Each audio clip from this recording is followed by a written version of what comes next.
رسول اللہ کے گھر سے خواب کی تعبیر کے علم پہ دلیل لاتا ہوں۔ امام ابن سیرین رحمہ اللہ کی تعبیر الرؤیا کا مقدمہ اٹھاؤ، امام جعفر الصادق رحمہ اللہ، امام باقر کے بیٹے، امام زین العابدین کے پوتے، حضرت امام حسین کے پڑپوتے، حضرت علی المرتضیٰ رضی اللہ تعالیٰ عنہ کے جس کے جسم میں خون دوڑا، یہ اولاد علی اور آل نبی امام جعفر الصادق علم تعبیر کے امام ہیں۔ شاگرد بیٹھے، ایک شخص آیا، کہا جی میں نے خواب دیکھا، میں خواب میں اذان دے رہا ہوں، فرمایا چوریاں چھڑ دے، چوریاں نہ کیا کر، چور نہ بنا کر، توبہ کر لے۔ بندہ چلا گیا، جی ٹھیک ہے سر۔ ایک عرصہ گزرا، ایک اور آیا، انہوں نے کہا شیخ میں نے خواب میں اذان دی ہے، کہا تجھے مبارک ہو، انشاءاللہ تو حج اور عمرے کا سفر کرے گا۔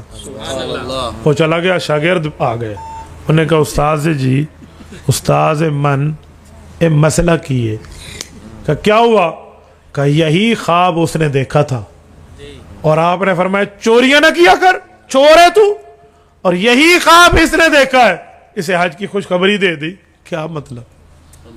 یہ ہوتا ہے علم کا ماہر آدمی، یہ ہوتی ہے مہارت، ایکسپلینیشن جو وضاحت کے انداز میں، اور اسپیشلائزیشن مہارت ملنا، یہ ہر بندے کا کام نہیں ہے۔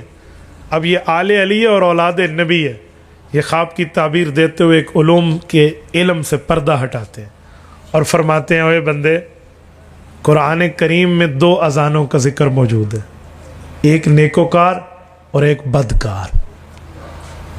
ایک کیا ہے؟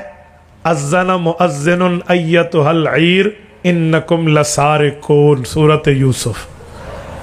یہ اذان چور کے معاملات کی طرف اشارہ ہے، اور ایک نیکوکار کی اذان ہے قرآن میں، سورۃ الحج میں، اذن فی الناس الحج، حضرت ابراہیم علیہ السلام کی۔ اس سے پتہ چلا کہ اذان کا تعلق ظاہری حیثیت سے بھی ہوتا ہے۔ حجی بندہ کیسا ہے؟ کہ جی پہلا جو آیا تھا اس کو آپ جانتے ہو؟ کہ جی جانتے تو ہیں، بڑا عجیب آدمی ہے، بڑا بدکار ہے، چوریوں میں مشہور تھا۔ تو ہم نے سمجھا آپ نے ویسے ہی اس پر دباؤ دیا، کہ جی نہیں، کہ جب اس جیسے بندے نے اس جیسا خواب دیکھا تو میں نے کہا تیرے ہاتھ کٹ جائیں گے، بچ جا، چوری نہ کیا کر۔ اور جو دوسرا آیا جس نے کہا میں نے اذان دی، وہ کیسا تھا؟ کہ جی حاجی قاضی تھا، نمازی تھا، بڑا نیک آدمی تھا، تقوی طہارت والا تھا، صوم و صلات کا پابند تھا، للہیت رکھنے والا تھا۔ تو کہا پھر نیک آدمی کے لیے اذن فی الناس الحج، میں نے حضرت ابراہیم علیہ السلام کے تفاعل کو سامنے رکھتے ہوئے اسے حج کی خوشخبری دی۔ اس سے پتہ چلا خواب کا تعبیر کا علم بڑے بڑے طریقوں میں ہوتا ہے۔ اس طرح خواب کے علوم میں بڑا فرق ہے۔ میں ایک تعبیر اور دے رہا ہوں۔ امام جعفر الصادق بیٹھے، ایک شخص آیا، اس نے کہا حضرت آپ بیٹھے ہیں، گرمی کا زمانہ ہے، پسینہ پسینہ حال ہو رہا ہے، کہ جی میں نے خواب دیکھا میری منجھی تلے آگ لگی ہوئی ہے، چارپائی کے نیچے آگ لگی ہوئی ہے۔ حضرت نے فرمایا جا اپنے کمرے سے سامان نکال، کہیں چھت گر نہ جائے۔ انہوں نے 4 بندے ساتھ لیا، سامان باہر نکالا، چھت گر گئی۔ ایک عرصہ گزرا، سردیوں میں سب ٹھٹر کے بیٹھے ہوئے ہیں، گویا اوپر چادریں رکھ کے بیٹھے ہوئے ہیں اور سردی ہے۔ اور ایک آیا، اس نے کہا جی میں نے خواب دیکھی میری چارپائی کے نیچے آگ لگی ہوئی ہے، کہ جا چارپائی کی جگہ کو کھود، شاید خزانہ نکل آئے۔ وہ گیا اور اس کا خزانہ نکل آیا۔